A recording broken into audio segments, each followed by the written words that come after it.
We got our first viewer, so I guess I'm ready to start here. The following is a production of Low Buck Productions. Low Buck, when you don't have a buck, but you don't want it to suck.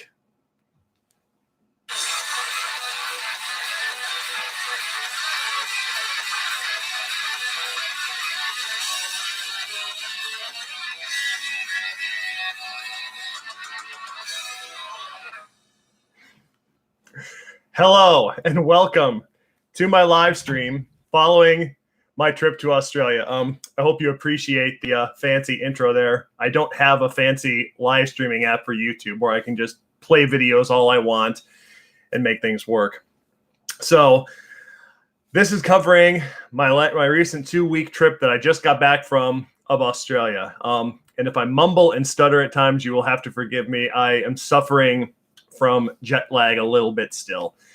Didn't hit us when we went out there. We actually were able to sleep on the plane out there about 7 or 8 hours. And by the time we got there, we didn't have any jet lag. So we were good there. But coming back, we only got a few hours sleep. And the trip back was the longest day of my life, quite literally, because we left Sydney at Sunday on 10 a.m. and we got into LA at Sunday at 6 a.m. So we were 4 hours behind the time we left when we got back to the States. And then we still had to catch another plane back to get back to Phoenix. And it was a struggle just trying to stay awake yesterday so I could be conscious enough to do this today. But I wanted to do it now because everything is still fresh in my mind and it's going to be the easiest for me to remember stuff. So with that said, let's get started. So the whole reason I wanted to go into Australia in the first place was because that is the home of Holden. That's where the GTOs come from, the G8s, the SSs, the Caprice PPVs, all these big V8 cars that we love. And I wanted to go for a long time.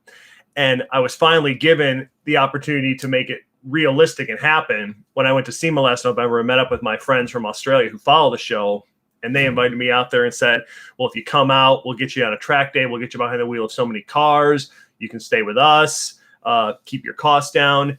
And that enabled me to do it. And I have to thank them so much, everyone that I met when I was there, all the friends I've made, and will have for a long time as a result of their generosity and letting me come out there and to come to SEMA for that matter, because I wouldn't have been able to go to SEMA last year without their help. So we left Phoenix on Friday afternoon, caught a connection to LA.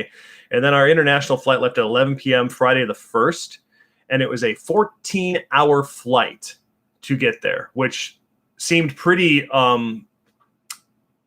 intense for us because we never flown that far. The longest I'd ever been on a plane before was 4 hours, and I wasn't sure what to expect. But we did all our prep work. We had noise-canceling headphones. We had eye masks. We brought some sleeping medication, and we were able to sleep. And that really helped because by the time we got to Sydney, as soon as we got there, it all just started right away. My friend James and his friend Rodney, they met us at the airport, picked us up at Sydney Airport, and gave us a ride back to their house. And before we even left the airport, it had begun because Rodney has a 2016 HSV, a R8 track edition. I always get that wrong, but it's an R8 track edition. It's like a GTS in the sense that it has the GTS big brakes and the GTS suspension, but it does not have the LSA supercharged V8. It's got an LS3, naturally aspirated. And they only made 150 of them at the end of the production. So his car is super rare. It's white, big 20-inch wheels. The brakes are enormous on it. They do everything in metric, 390 millimeter brakes, which I think is like 15-inch brakes. I think it's an inch bigger than anything we ever got here. So it's just an incredible car in terms of stopping power. And it's really cool on the inside. They get all kinds of toys that we never got. I'm actually a little jealous. And then it started from there. We get in the car, and I get in what I'm used to is being the driver's seat, except there's no wheel in front of me. There's wheels over there. And Rodney's driving on the other side of the car. And that was a little weird at first. I mean, the road network's the same. The signs are all pretty much the same. And the cars are a lot of different cars there. But so it took a little getting used to sitting on that side of the car, but someone else driving. But we get to my friend James's house, and he and his girlfriend Yvette put on this fantastic feast. Lots of great food, raw prawns, which I got to learn how to shell and eat raw prawns. for the first time, which are like shrimp, but bigger and meatier. They're actually quite good, especially raw. I didn't think I'd like them that much, but they were quite tasty. So we did that, and it just happened to be that the first V8 supercar race of the season was on while we were having our little barbecue. So we get off the plane, we go to their house, they put on a barbecue, and we get to watch a V8 supercar race. So that was just fantastic. I met up with a bunch of my friends. My friend George, who was in the video from a couple of years ago when I went to that Tucson car show. George was over from Australia, and he came all the way to Tucson to meet me at that car show. He was there with his wife. Tony Virag, who is one of the professional racing drivers I met at SEMA, he was there with his wife. So it was just a really cool time and a great way to get the trip started. And then on Monday, it all kicks off because the first thing we do on our full day in Australia is go to Bathurst, which, if you don't know, that is the famous racetrack in Australia, also known as Mount Panorama. It's a crazy course. It goes hundreds of meters up and down a mountain, really intense. And when it's not a racetrack, it is a public road. So we went to Bathurst, which is about 2.5 hours outside of Sydney at the best of times. It all depends on the traffic, but I'll talk about the traffic later. So we get about halfway, and we stop at a service station so everyone can have a water break and a comfort break. And we're in Rodney's car, but James is driving it. Rodney is along behind with another friend that I made, who we call Little George, because we have George, who is at the Tucson car show, and then there's Little George, who is obviously shorter, but he has a VE Series 2 SSV Ute. So that's like 2009 to 2011, I think. If I'm getting that wrong, I'm sorry. But it's in that time frame it was produced. So it's got the 6-liter, because they didn't get the 6.2 until VF.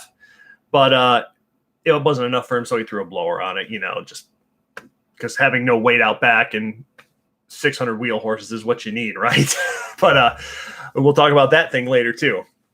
Anyway, we get to this rest stop, and then James walks up to me and hands me the keys to Rodney's HSV R8 Track Edition, says, "Your turn."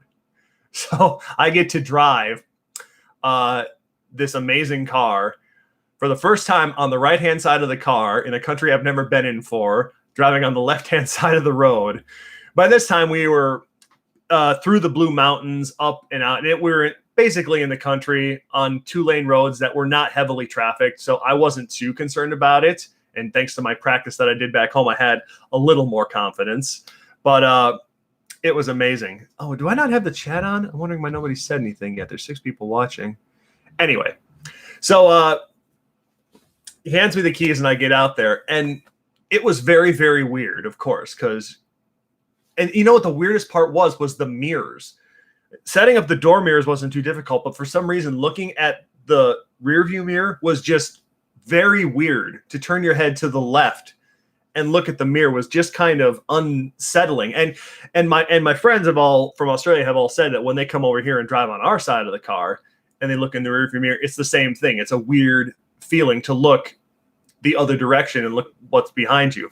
But I managed to get used to it, and I drove the car for about, 10 minutes, 15 minutes.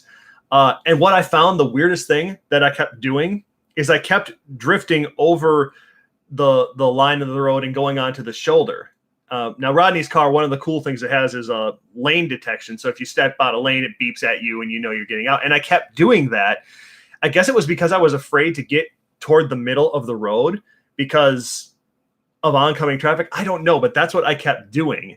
And it was weird, but I kind of got the hang of it. It wasn't too bad. But it was a lot of fun to drive. I'm there one day and I'm already driving on the roads of Australia in an HSV. So at some point we stop again and James takes back over. We get to Bathurst. Now, like I said, Bathurst is a public road when it's not in use for a racetrack. People actually live all along the track, and the track is how they get to their houses. Their driveways are literally off of the track. And there's breaks in the wall where their driveways are, and their mailboxes are right there.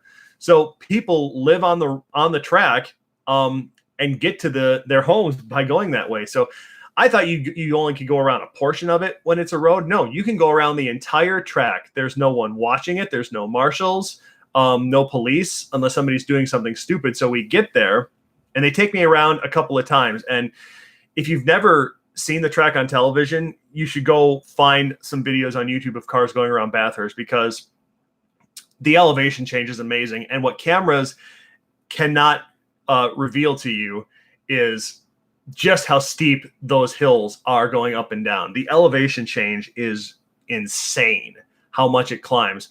The front straightaway in particular, after you cross the start-finish line, you have two big hills and rises that you go up and down that on TV you just don't see. And by the time you're getting to the second one, the V8 supercars are going like 250 kilometers an hour, which is about 155 miles an hour. And they're getting light going over that hill because they're going so fast, and it drops off so fast. So it's just a wild track. So they take me around the track.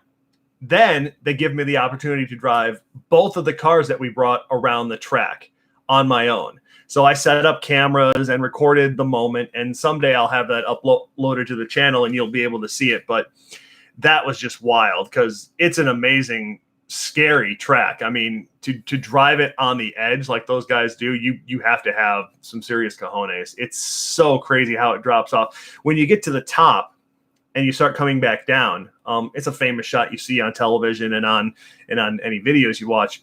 But there's a board that you go underneath, a gantry that you drive underneath, and then you start going downhill through the S's.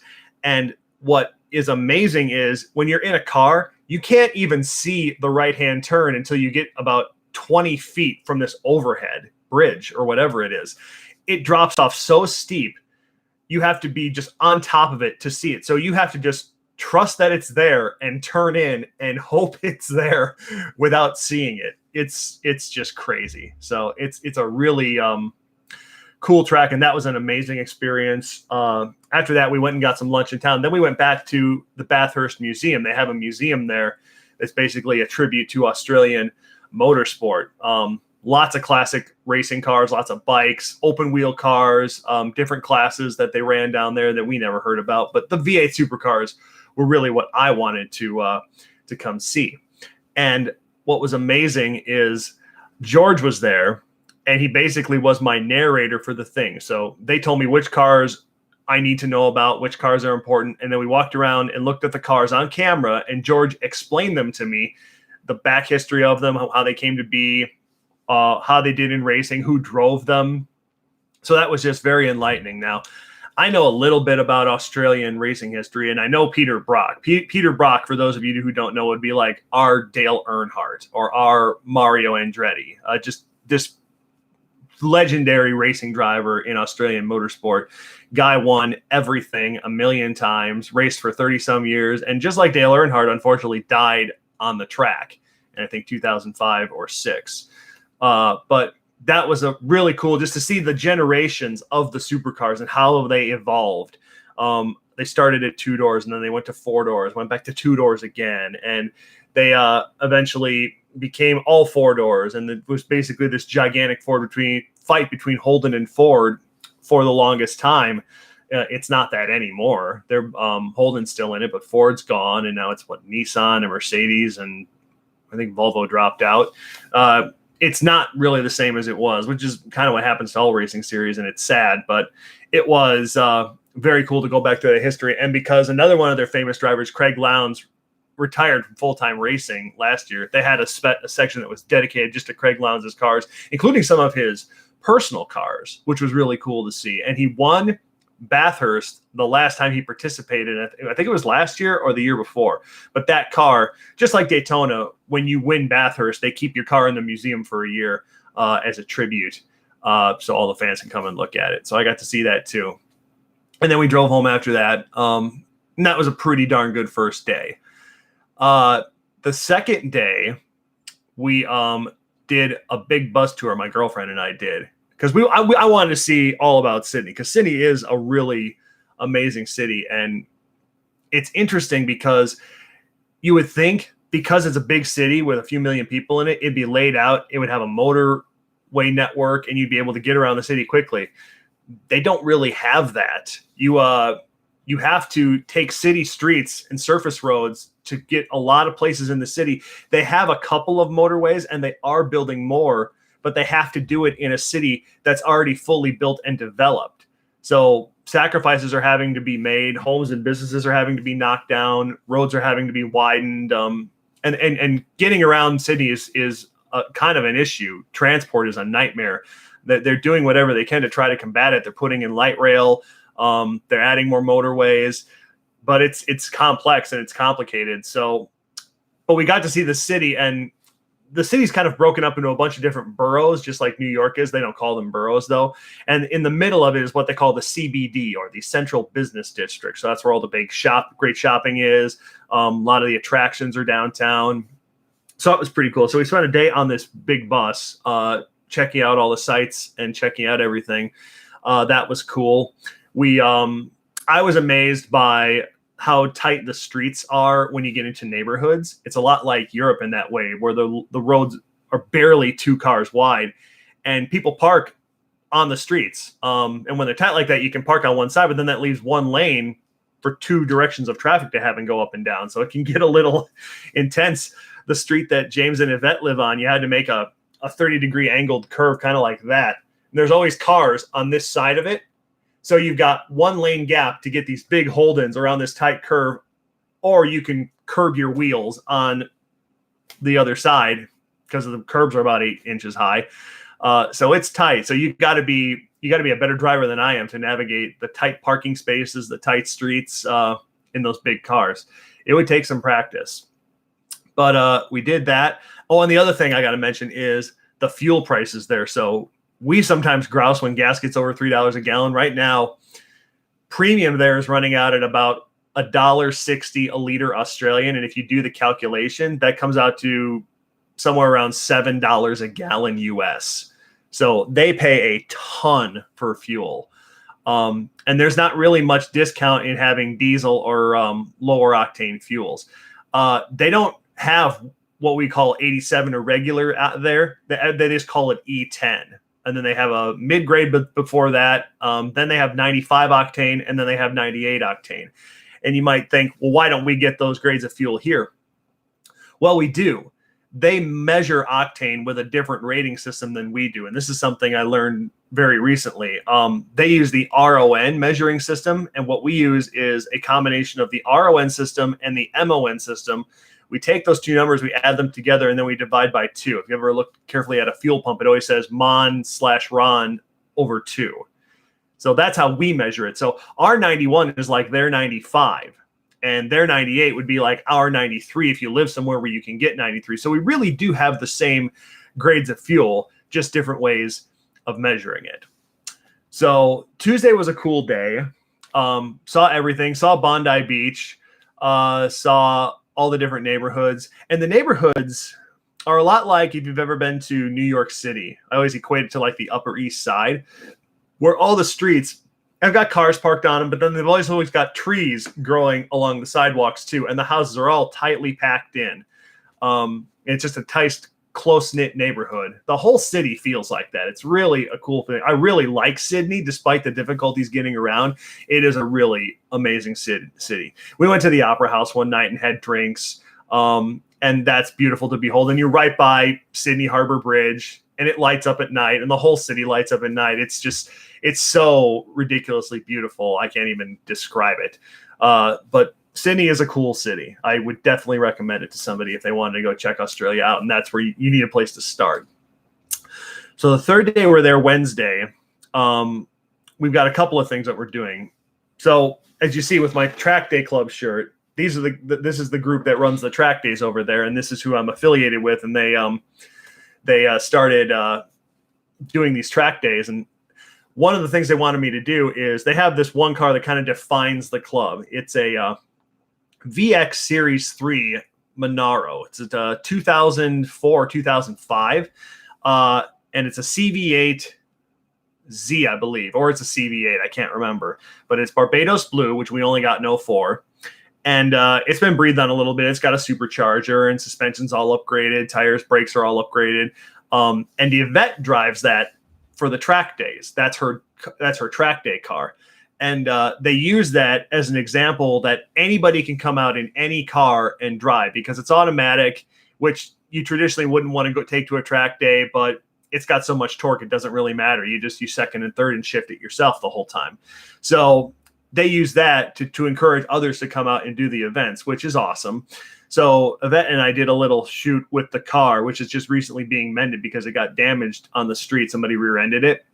And it had to be fixed. So we did a little shoot of the car. And SR Performance, those guys come to the track days. And if your car breaks down or has some mechanical issues, they are at the track day. They can help you sort them out so you can get back out there and have some fun. And they're an all-out shop. The big thing they do is they convert Corvettes to right-hand drive. And I'm talking going all the way back to 1954. They've done every generation of them, including the current ones they do as well, which is pretty cool because there is no right-hand drive conversion kit for a Corvette. So if you want to do it, you've got to modify the firewall yourself. You've got to make the dash yourself. You've got to make all those changes, and they have to be completely custom. And they have one that was there. It's a second generation. I think it was a 67 with a 454 that was bored out. And it was like, they kept saying 8.1 liter because that's how they do everything. Gigantic motor making 650 horsepower or something like that. Big TKO 600 manual transmission behind it. And that was at the track day too. Pretty cool. Driven by a guy who's 65 years old and just can't stop having fun.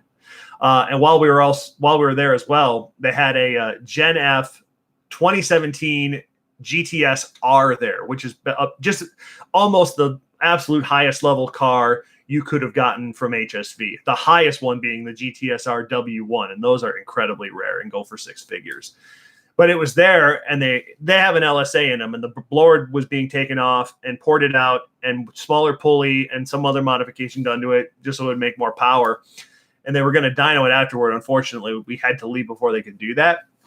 But I was told that it put down 600 wheel when they were done, which is a ridiculous amount of power. So we do that shoot, and then me and the other guys, we went off and did a guy's afternoon, and my girlfriend and Yvette went off and had a girls' day. One of the things we did is we went to what was a year ago the largest Holden dealership in Sydney. It's called Sutton's City Holden.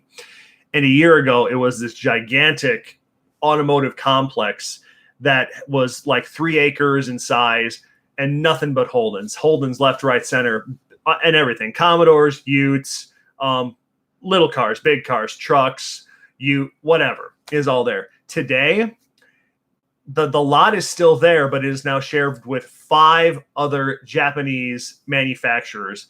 I think Nissan and Honda and Mitsubishi and a couple others. And Holden's still there, but they have just the smallest sliver of the lot now to themselves. And all they sell in Australia now is the Silverado, which they don't even bother rebadging. They just sell it as a Chevy in right-hand drive. They don't sell the Cruze. They sell the Barina, which is the Aveo, and a couple other little cars. Basically, all the Holdens that are now sold in Australia are imported. Nothing is produced in Australia anymore by Holden except for spare parts, which is kind of sad. And people are kind of falling away from Holden as a result of that because they stopped. Not only did they stop making the Commodore and the Utes, the new car that they call the Commodore is just the Buick Regal or the Opel Insignia, depending on where you live. And people down there do not like it. They think the Commodore name should have been retired and they should have called it something else, the Insignia or whatever.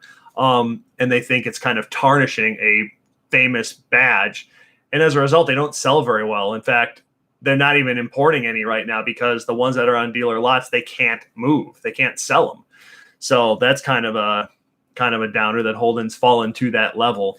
But we were there, and in the used car section, they did have a couple of cool cars. They had an HSV Senator. They had another GTS that was for sale there. And we went to the spare parts counter because one of the things I wanted to do while I was there is try to track down a couple of parts I've been looking for me and for a friend. And I wanted to get some new Holden apparel. And we struck out. They had a polo shirt, but I didn't really like the look of it. And the parts we wanted no longer are in, well, one, they're not in production, and two, they no longer exist in the dealer network. So if I'm going to find them, I'm going to have to go to eBay Australia or Gumtree, which is like their Craigslist, and try to find them that way. And then we just walked around the lot for like an hour looking for all of the V8 cars that we could. And I shot a little video about them, and everything was there. VEs, VFs, VXs. We actually even saw a 2001 Monaro, which is classified as a VT, the very first ones. So it was kind of cool. And I learned all about the naming conventions and why things are called the way they are. So the Monaros were the very first ones were VT, and then it goes VX Series 1, VX Series 2, VX Series 3. After that, you go to the VE platform, and that's what the Commodores and the new Utes were based on. There was VE Series 1, VE Series 2. Then it switched to VF, which basically just changed everything from the firewall forward to more modern stuff. And from there back, the car stayed the same. But there was VF Series 1 and VF Series 2, and then everything was over. So I got to learn all that while I was there, which was cool. So that was Wednesday. Let's see. Thursday, we just had a free day. And then Friday was the trip to Goulburn, which is the city where the track is that we were going to do the track day at Wakefield Park. And it was about a 3-hour drive to Goulburn. And something I didn't mention before when we went to Bathurst is I really, really like the little towns in Australia. They remind me so much of any little town in the Midwest for how they're laid out. The buildings all look the same. The main streets or the high streets look exactly the same. The whole country just feels so much like home. I never ever felt like a stranger when I was there. It just felt like a second home to me. It was so cool. And Goulburn's no different. It's just the coolest little town. Few thousand people, couple of gas stations, a couple of places to eat. But it's just really cool. And then when you get outside of Sydney and you get into the smaller communities, you just see Holdens everywhere. Holdens and Fords. It's all you see. That's all people in smaller towns would buy for vehicles. They love them. And they're really remiss that all the Holdens are no longer produced in Australia. So they'll probably end up hanging on to their cars as long as they possibly can. So we went to Goulburn, and then I got to drive that Monaro that I talked about earlier, the CV8 with the blower. I got to drive that on the highway for about 20 minutes, which was fun. And it's got some stones. It's fun. And then we checked into our little hotel, cute little hotel. And then the next day was probably the most amazing day of my life so far, the track day at Wakefield. So the day starts, it had been raining, but we knew it was going to stop. But in the morning, it was just raining and drizzling everywhere. Everything was a wet mess. Not fun. So I walked around and filmed all the cars that were coming in and filmed as much. I never filmed as much a day in my life as when I was there. I think about 9 o'clock, the sun finally started to break out and the track started to dry out. So the first sessions that went out there were going around in the rain. So it was slippery and people were spinning off all over the place. But they were also drying the track. And the way they do it is cool. They have 5 different groups that go out there. They have a professional, semi-pro, amateur, novice, and beginner. And they were color-coded too, so you knew where you fit in. And they kind of classified you before you even showed up based on your car, how many events you've done before, what modifications you've done to it, and the potential of you and the car combined. So it's a cool system that they have for doing it. So the pro group goes out first, and then they just work their way down. And sessions last 10 minutes. Wakefield Park's not a very big track. I think it's like 2.2 kilometers. It's not very long. So you can get around it in about 1:15. So you can get 6 or 7 laps in a 10-minute session without much difficulty. And I watched people film for the longest time. And what's really cool is they've got this retaining wall on the front straightaway. So here's the pit road. Here's the track. There's this retaining wall in the middle. You can just sit right on the wall and lean over the wall, and the cars come flying right by you a foot away from you. And there's nothing to stop you doing that. So I had my camera right over the cars as they're whizzing underneath me at 160 Ks an hour or 180 Ks an hour, however the fast those guys were going. That was just wild. You could never get away with doing that in the States. You'd be banned immediately. So that was really cool. And the first car I got to go out in was driven by Corinne Virag, who is Tony Virag's son. If you saw it earlier, he's one of the professional drivers that's going to be driving the Bathurst 6-hour endurance racer that they're building right now. And he was at SEMA and he drove in the 6-hour car last year. His daughter now races in a production series over there, same as him, where cars have to just be built to the level of basically safety. They're cars you take right out of the showroom. You can't really modify anything except brakes, wheels. I think you can do some suspension stuff. You can't modify the drivetrain at all other than the part throwing a tune in it. Put a cage in it, strip it out, and make it a track car. So she drives a VF series Commodore. I think it's a VF1, 6.2 V8, 6-speed manual. And I got to go out with her in that as a passenger. And that was amazing. For one, she's a bloody good driver. And she's going to be famous in Australia in no time flat. But that car, I've never been in a Holden that gripped so well, stopped so hard, turned so hard, and held the track so well. And even for a stock engine, it had a Koff exhaust. It sounded fantastic. And of course, I filmed it all from 3 different camera angles, and that will be put together. So that was a lot of fun. And it was really cool because she showed me how to go around the track before I even got behind the wheel of something. So we got that done. I think about an hour passed, and I got to go to another guy's car that had come with us, and he follows me on the channel. His name's Tony Galea. He has a yellow VX Series 1 Monaro that he did up to look like the 24-hour of Bathurst 24-hour car. They put 2 Monaros in the race that year, and it was a 24-hour endurance race, and they came 1-2. They finished ahead of everything by like 20-some laps. And I'm talking about Lamborghinis, Ferraris, everything. These cars just dominated the 24-hour race. And his is done up like the yellow 427 car in devil yellow. We called Yellow Jacket. And it's really cool. But being a VX Series 1, you wouldn't recognize the interior. It is completely different to our Monaros. The gauge clusters are older. The whole center stack is completely different. The shifter's different. The seats, I think the material is different. It was a completely different car. And then when VX Series 2 came along, that's where we get our interior from. And going forward, ours looks like that. And then I also found out that their VZ interior, for the very few cars they got on the VZ platform, is different to our VZs, because ours all use the VX Series 3 interior. So there's so much complication that goes into it. But anyway, so I go out with Tony, and I'm a passenger. He goes off for a session, and he shows me how to drive his car, and he drives it hard. He punishes it. He was braking so hard, and just the tires were constantly howling. He really enjoys it. He pushes it to the edge. The engine's not really modified or anything, but everything else is done to it.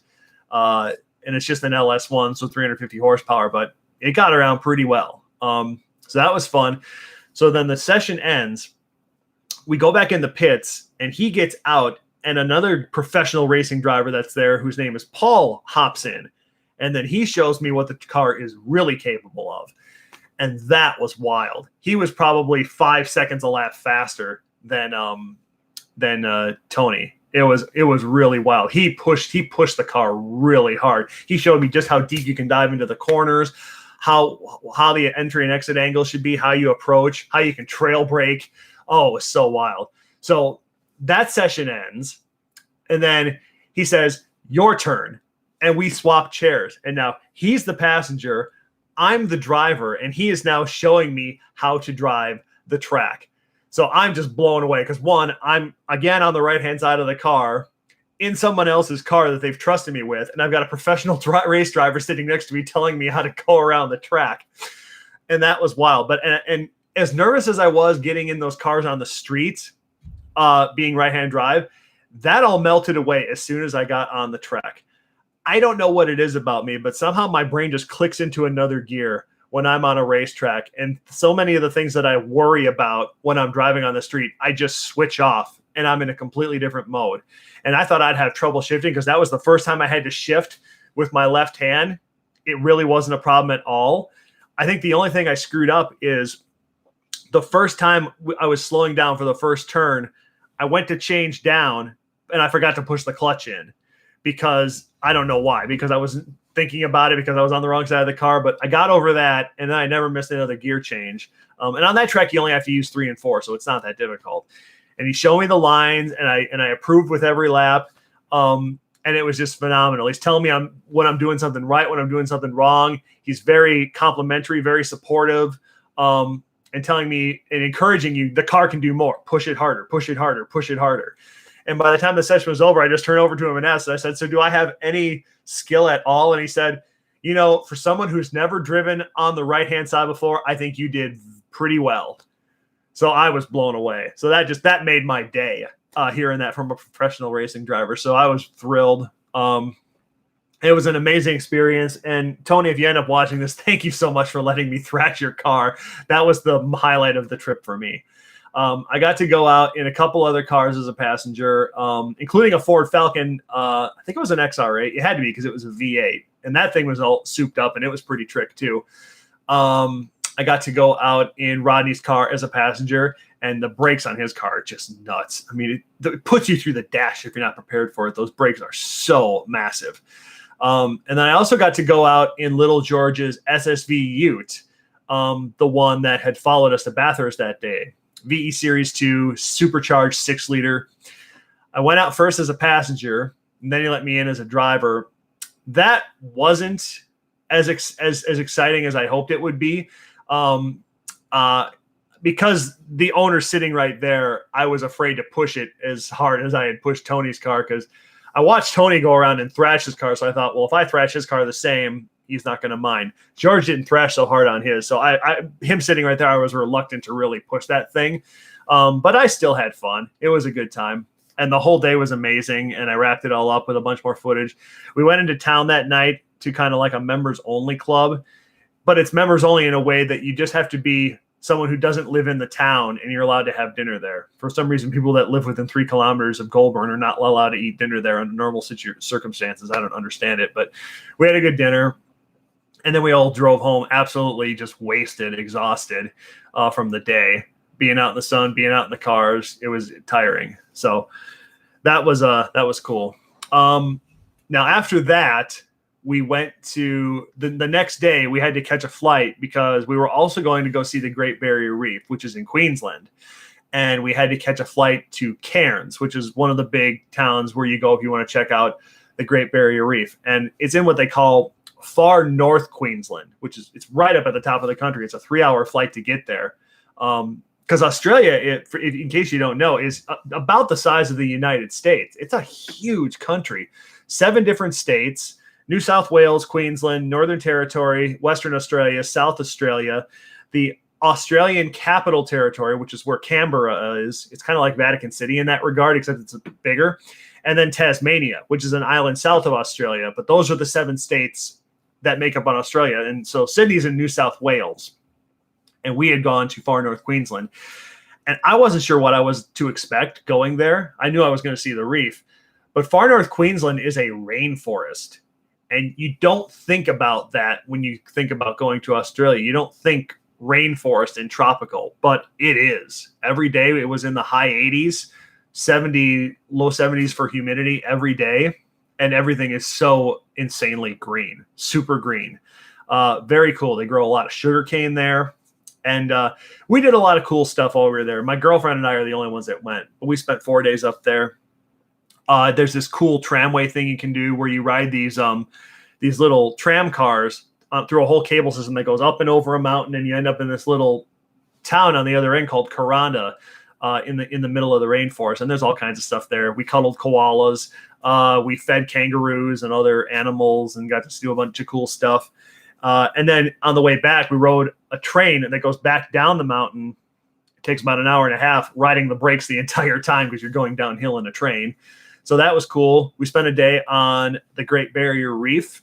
We took a catamaran with about 100 other people, big catamaran, out to the reef, did some snorkeling. That was fun. And then the third day we were there, we just went shopping and just kind of chilled for the day. And I was still on the hunt for more Holden gear. So this is a good story. So we go to this mall on the hunt for Holden gear. And what we were told by some of our friends is we should go check out Target and Kmart because they usually have Holden gear in stock. And yes, they have Target and Kmart in Australia. So we go to both those stores and we strike out. Can't find anything apart from I found a classic Holden shirt with a classic HQ Monaro GTS on it, which is like the first Monaro back in the late 60s, early 70s. They made that. And then I found another one that just says Holden on it with a classic Holden wagon with a surfboard on top, and it's at the beach. That's all I've been able to find so far, so I was a little disappointed. So we're walking through the mall, and the local Holden dealer has set up an area with a couple of cars, and they have a dealer on hand to answer questions. So we go look at them. They have the Equinox there, which is our Equinox. It's just the steering wheel is on the other side. So I ask him, do they have any Holden shirts at your dealership? And he says, in the parts department, I believe we do have some shirts there. I said, well, how far away is it? He said, 4Ks. Okay, 4Ks is 2.5 miles. That's not too far. So I look it up on my map app on my phone, and it says it's only 7 minutes. It's like, oh, brilliant. 7-minute walk. That's no big deal. So we get out there and start walking. And after 15 minutes, we're only halfway there. And I'm like, what's going on?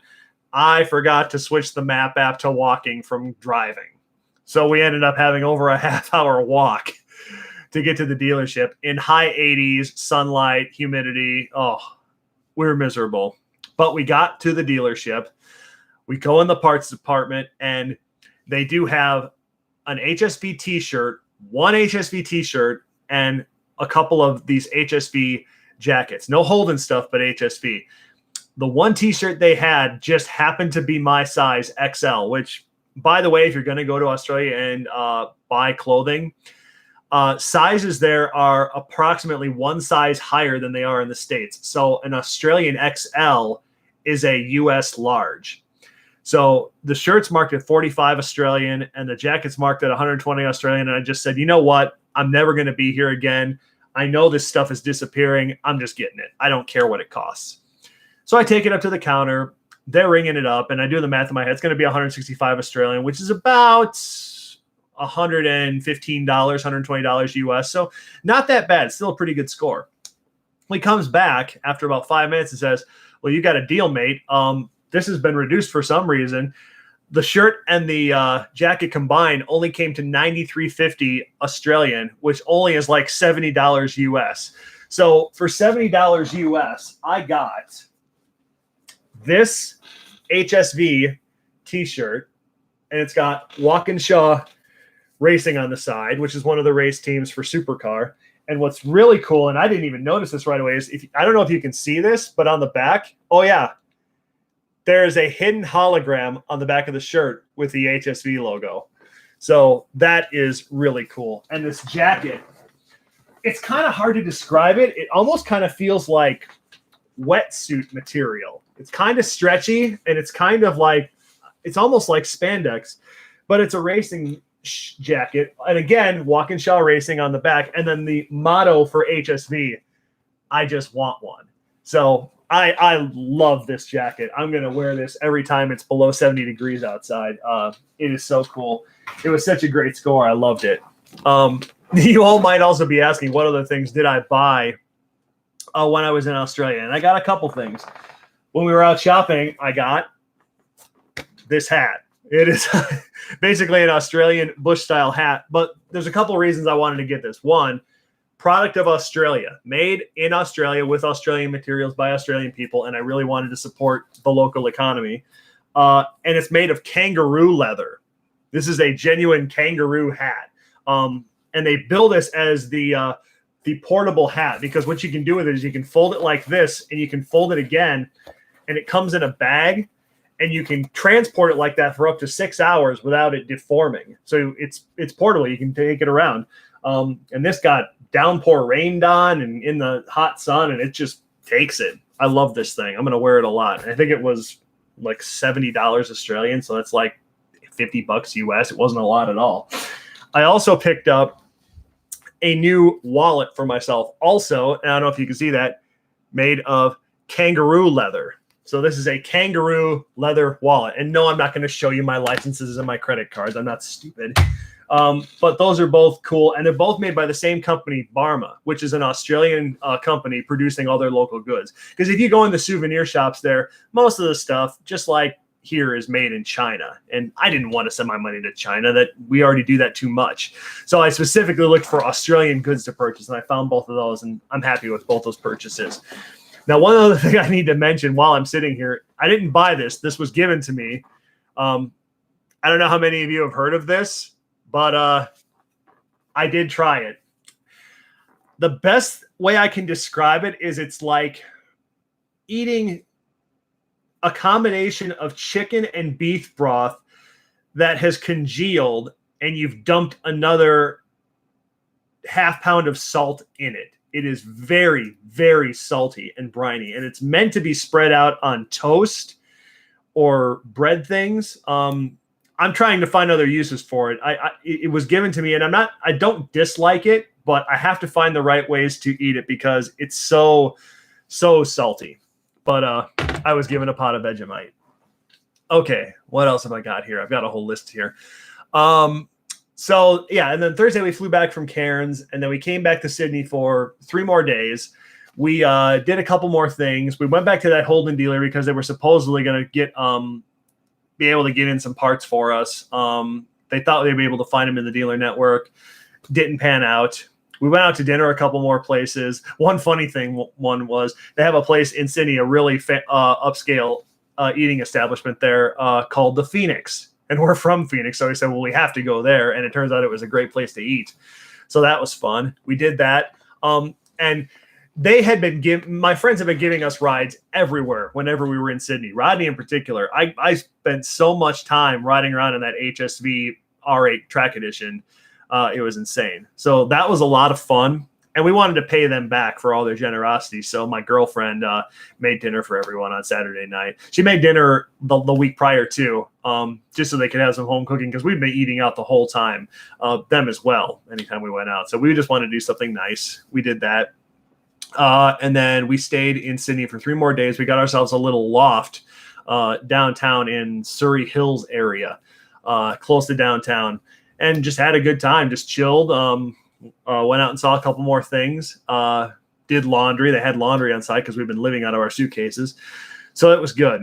And then we flew home Sunday morning, which was, again, the longest Sunday of my life. Yeah, because, whoa, God, we were up for almost 36 hours with little cat naps in between. I thought I slept on the plane maybe 2 or 3 hours. Didn't get to sleep as long on the way back. And the day we left was just the most miserable of the whole trip because first off, we had to get up early. It was pouring down with rain. We called an Uber XL because we had so much luggage. We had to get a big car to carry it all. This guy shows up in a Toyota Land Cruiser. It's pouring down with rain. I got to get these bags in. He didn't drop the 3rd seat. And so I got to drop the seat. He won't get out of the car. I go to open the rear gate, and it's not a gate. It's a door that swings out this way. So it's not protecting me from the rain. I'm trying to fold his stupid seats down. They won't go down. I'm asking him how he does it. He says, oh, just pull it up and try it again. Pull it up and try it again. And after doing that for a minute and a half, I couldn't get it down. I'm getting soaked. And I say, can you come just do this, please?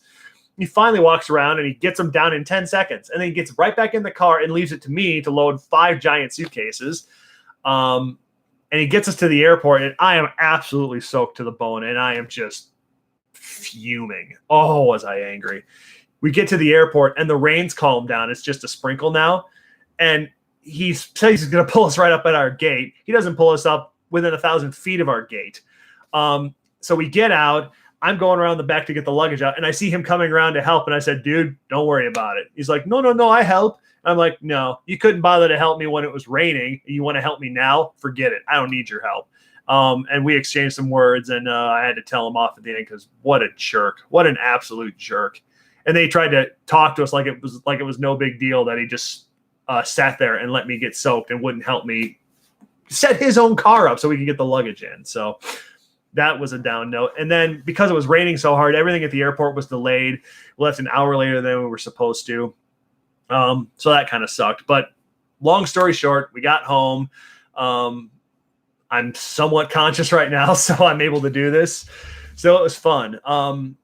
I thought it'd be worth pointing out some of the differences between the U.S. and Australia, though, for those who are considering going. And by the way, I think everyone needs to go at least once in their life. And I don't care where you go in the country. Just go, because it is such an amazing place. And you will feel so at home, you won't even realize you've left. There are some differences, though. So somebody just asked the question, what's the drag racing scene like, or the drifting? So drifting is mostly a Japanese thing over there. A lot of JDM in the drifting world. Drag racing, they have a drag racing track that I know. Sydney Motorsports Park has a drag strip. And they do everything over there in quarter mile and miles per hour. But they also throw kilometers, kmh on the board, but they do proper quarter mile, 1320 feet, and do the same markings we do, and the same staging, and the same light points, and the same trap points. They do it just like us, even though they do everything else in metric. They actually cross over in a lot of different ways. They do miles per hour for some things and kilometers for others. They do know how to do Fahrenheit instead of Celsius, which, by the way, if you want a quick way to roughly find out what the temperature is, say you know the temperature in Celsius, take whatever that number is, double it, and add 30, and that's roughly what the temperature is in Fahrenheit. That's one of the tricks they taught me. And if you got something in kilometers an hour and you want to know what it is in miles per hour, take that number, multiply it by 5, and divide by 8, and that's pretty much what kilometers an hour is, or miles per hour is. So just some neat tricks they taught me. So yeah, getting back to the fast food. They do have some of the same fast food restaurants that we have. They have Burger King, but they call it Hungry Jack's. And I never figured out why, apart from, I'm guessing it has something to do with royalty because the Queen is still head of state in Australia, the Queen of England. So I'm guessing it's got something to do with that. I never got to go in one. I wanted to, just to see how different the menu was. There were commercials on TV for it all the time. So they do have some different burgers. The one that they have is like this triple Whopper with double everything on it. And I forget what it was called, but it was gigantic. Oh, and here's another thing. When you go into the restaurants over there, if you go to restaurants in the States these days, fast food, they usually give you the calories for all the food items. They don't do calories. They do kilojoules. So just like they do kilowatts instead of horsepower, they do kilojoules instead of calories. So figure that out. I didn't even try. Okay, so the other fast food restaurant that's every place is McDonald's, but they don't call it McDonald's. They call it Macca's. So you go to your Macca's when you want to get your Big Mac fix on. And even in the commercials, it's referred to as Macca's. So we ended up eating at McDonald's a couple times when we were on our little road trips back and forth. And they had one item I had to try, the spicy McChicken double. So it's basically a McChicken, except it's 2 pieces of chicken instead of 1. But the other interesting thing over there is when you go to a fast food restaurant, they fill up the drink for you. They give you any ketchup or condiments that you want. They give you the napkins and they bring it to your table. You do not get free refills, and you can't get your own condiments or soda. So that was a little different. I assume it was just to keep costs down. In fact, most restaurants we went to, it was like that. You went to the counter, you ordered, you paid, and then they brought the food to you. There's some swanky joints where you still have waiters, but you're not supposed to tip in Australia either. In some situations, it's considered a sign of rudeness to tip because their waiters over there, if they have a waitstaff, are paid a living wage. So tips are considered kind of an insult. Not completely, but it's frowned upon. You're not supposed to tip. So the little thing, if you ever go over there, they, again, like I mentioned, they do have some of the same stores. They have Target, they have Kmart, they have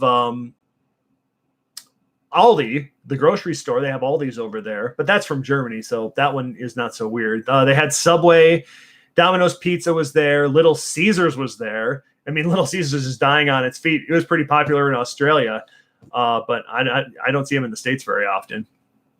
So they had that, and there's a couple others I'm forgetting. Now, the other interesting thing over there they do, when you buy anything, you're charged what's called GST. I think it's just called a goods and services tax. Automatic 10% tax on everything you purchase. And it's just figured into the price automatically. It doesn't get added up. Like when we go to the counter, they ring everything up, then they figure out the tax, and then they add it on to the subtotal. Over there, tax is already built in. So as a result of that, everything is priced with a flat dollar amount. So when you go into a store and that's $11, that's $8, that's $7, you can add it all up in your head. And when you go to the counter, you know exactly what you're going to pay. And I really approve of that system. I like that. They don't have pennies over there. The coin current amounts were 5 cent, 10 cent, 20 cent, $1, and $2. They don't do pennies anymore. They got rid of pennies years ago. And God, we need to get rid of pennies in this country because what a worthless coin. They should be melted down into batteries because they're all made of zinc. So that was neat. when you're in stores or out in public, just like they drive on the left, you're supposed to walk on the left. So we're from the States, we're walking on the right, and we keep bumping into people because we haven't made the calculation yet that we're supposed to move to the other side. And on escalators, it is courtesy. If you just want to ride the elevator down, you stand to the left so people can walk past you on the right if they want to walk down the escalator. We took a day to figure that one out too. So just these little differences. And getting back to cars, the other different thing over there is the trucks. So they have no full-size trucks. They sell Silverados, but I don't know why. I didn't see a single one on the roads. It's all mid-size. There's about a dozen different manufacturers over there making these mid-size trucks, and some of them we're getting here now. The new Ford Ranger, that's the Australians have had that for a couple of years now. The Colorado, they've had that.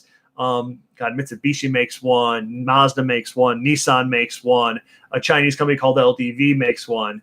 There's a lot of them, and they love them, and they all have 4-cylinder diesel engines, or in the Ranger's case, it's a 5-cylinder turbo diesel, and they love them. But what's interesting is some of them take the boxes off that come with the trucks, and they put on these like aluminum utility beds that are only about that tall, and they're wider, a little bit wider than the cab and the body of the truck, and a little bit longer. And I couldn't figure out why that was, because if you've got the standard box, it's pretty deep. You can put a lot of stuff down in it and protect it. And they told me, well, no, they take the boxes off because when you put that aluminum utility box on, you can carry more weight by law in the vehicle. So you can carry heavier loads, because vehicle rules over there and restrictions are very, very strict. In particular, when it comes to speed limits. The fastest speed limit you will find anywhere in Australia on a paved road, they said, is 110 kilometers an hour, which is about 68, 69 miles an hour here. And that's not until you get way out in remote areas. Anytime we were near Sydney, the limit was 100, possibly 90, sometimes 80. Oh, and here's some other weird things they have.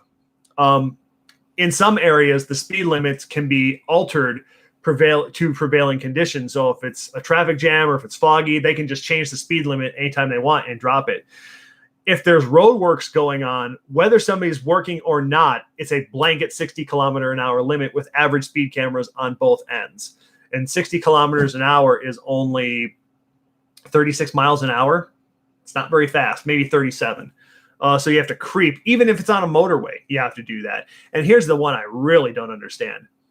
If you're on a motorway, regardless of the speed limit, if a police officer has somebody pulled over on the shoulder and you're in the lane next to him, you must by law slow down to 40 kilometers an hour past that police officer, and then you can speed back up.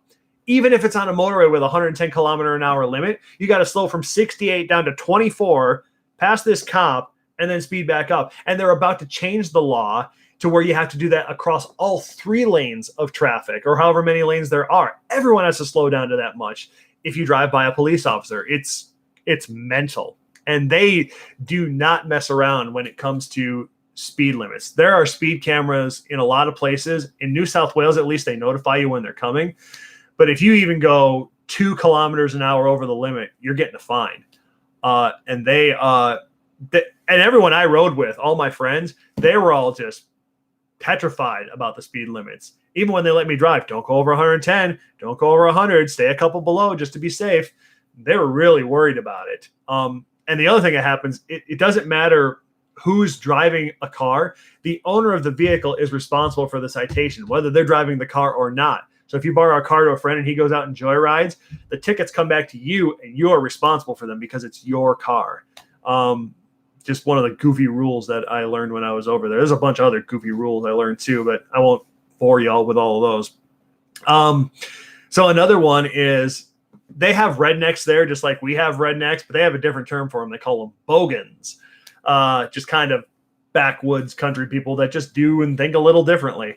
And apparently the most bogan thing you can do to your Holden is to go over to the UAE and get Chevy bumpers and bow tie badges and turn your Holden into a Chevy. That's a thing over there. And apparently that's the bogan thing to do, is make your Commodore look like a Chevy Lumina SS or something like that. So that was a bit goofy. I think I've covered everything else about Australia.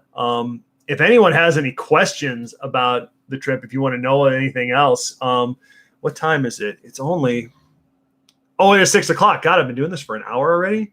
Holy crap. Well, if anyone's got any questions and you want to ask me something about the trip, go ahead. There's just a couple other things I want to mention while I'm on the air here. One is, for those of you who live in the States and you've got GTOs or G8s or whatnot, there is a new Pontiac club I want to make everybody aware of. It is there's a national Pontiac club called POCI, which stands for Pontiac Oakland Club International. Because before Pontiacs were Pontiacs, they were the Oakland brand, and then GM bought them and switched them just to Pontiac across everything. But there's a new chapter that got started by a friend of mine named Richie in Arkansas. It's called Australian Performance Pontiacs, and it's a chapter of this national Pontiac club, but it's only for GTOs and G8s. So I got the logo for it right here. They did this pretty kick-ass logo for it with the Pontiac arrowhead and the Holden badge in Australia and everything. I'm a member of the club. My friend Joe's a member of the club. We've got about 70 or 80 members right now, and we're looking to recruit. Now, this is a national chapter. We'd love to get to the point where we've got people concentrated regionally, when we can get together and start having regional events and get-togethers with people. I'd love to get one going in the Southwest here. There's a lot of GTOs and a lot of G8s here in Arizona. I'd love to get guys out and get together and start doing things as a group. And this being in this club is just a great way to connect with people and get together and learn more. We've got a lot of references. I'm on there giving tech tips a lot. And now we've got vendors coming on there promoting their products. So if there's anything you want to buy for your car, you can come there and see what the vendors are offering, and you get discounts for being a member of the group. I believe it's $20 annual registration fee to be a member. And we have a Facebook page, 2 different Facebook pages. So because there's the public Facebook page that everyone gets to see, and there is a closed group that once you're a member, you get access to. But it's a really cool thing. And if you really are into the Holden community, you can learn a lot about the whole Pontiac side, about the Holden side in the club. So if you'd like to do that, I recommend you check it out. It is a really cool club, and I'm really glad that Richie decided to create this thing. I met him 2 years ago when me and my friend Joe went to Texas to the National POCI event there. We met him at a get-together that I had arranged, and he's just a great guy, and it's a really cool club, and I'm glad that got started.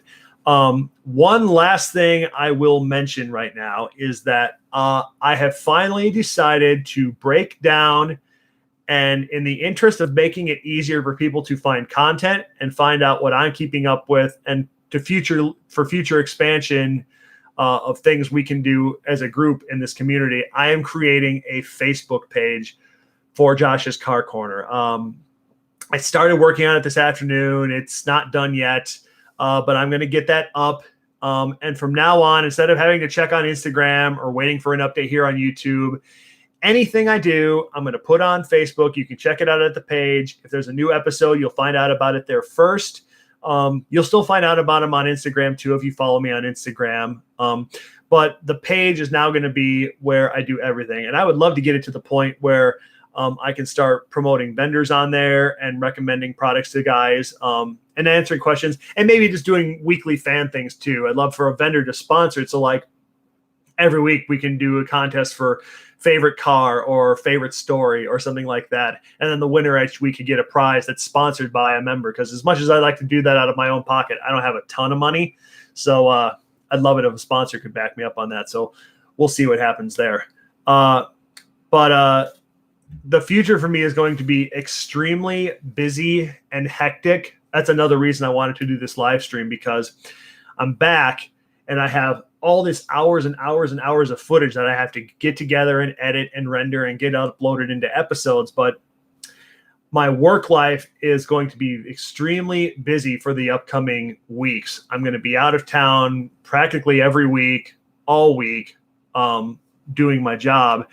And I'm not going to have a whole great amount of time to sit back and edit all this footage and get things uploaded, which sucks because I probably got 5 or 6 episodes worth of stuff from just being in Australia.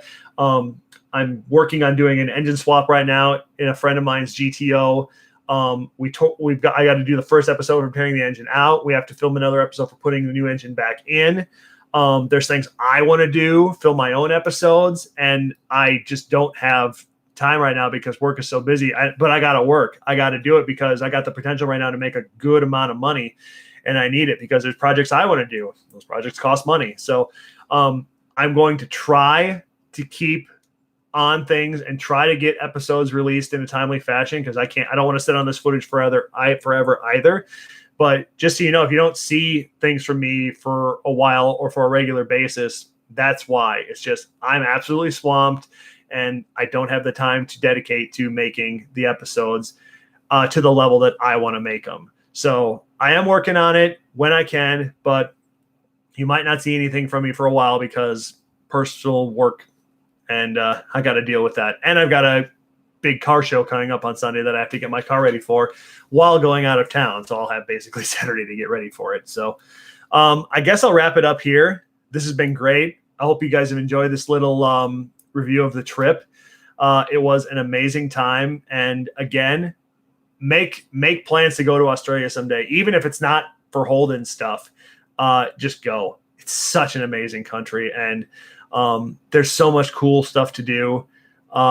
Go to a V8 supercar race, hang out on the beach, see the reef, see the rainforest, just see the city. Sydney's amazing.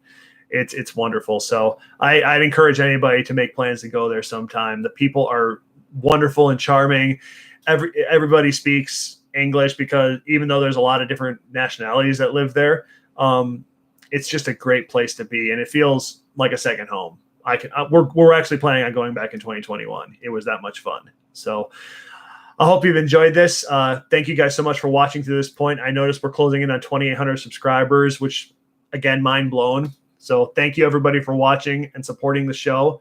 I really enjoyed the trip and I can't wait until I am able to get all this content edited together and uploaded so you guys can see it firsthand. But thanks for going along with me on this and I hope you had fun and I'll see you when I see you. Take care.